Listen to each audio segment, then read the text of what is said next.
Granules of sand presented sharp edges to the entity. It did not like the feeling of lying there, waiting for another host. The rays of the sun were particularly fierce. The entity believed it would be exterminated or seriously decayed if it stayed any longer on the banks. Movement was sensed ahead. The topography of Earth, the stillness of this planet, the pull of its gravity, all sensations that the entity was not used to.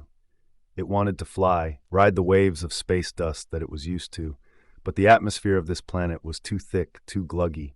It was almost impossible. The movement was louder, breakages in the gravel, the appendage of another organism. It was walking along the sand. It was walking closer to the entity. It had a snout, and it used this to sniff for something. It grew closer with each step. The entity used all of its strength to allow itself to lift off on the air follicles cascading around it, under the sensation of the animal's breath. The entity lifted itself higher and higher, inside the nasal canal of the animal. It traveled through the nervous system, into the mind of the animal. It was absent most thought, bar two, the desire to eat and the desire to sleep. A third sensation took over momentarily, the desire to rid itself of bodily fluids. It did so to the complaints of another animal sitting behind it on a compartment. The entity forced the animal's head to turn to get a look at the beast that uttered a line of communication, even if it was a complaint. Dressed in a tunic, it was the power animal. It controlled the animal with ropes running from its head to the hands of this power animal.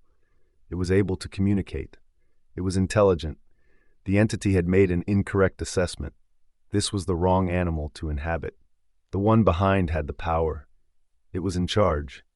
The entity would be wise to disassociate itself from the neural processing of this lesser intelligent animal and ride the air particles over to attach itself to the other.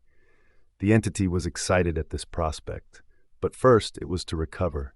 The sun had caused strain that the entity needed time to recover from.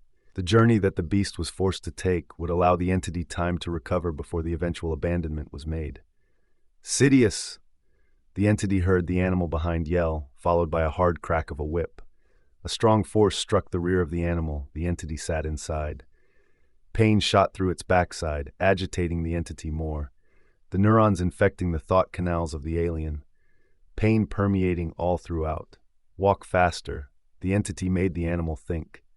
The animal raised its head and proceeded faster along the beach. The entity needed its strength, and another whip would deprive it. The entity would not allow the animal to let it be hit again.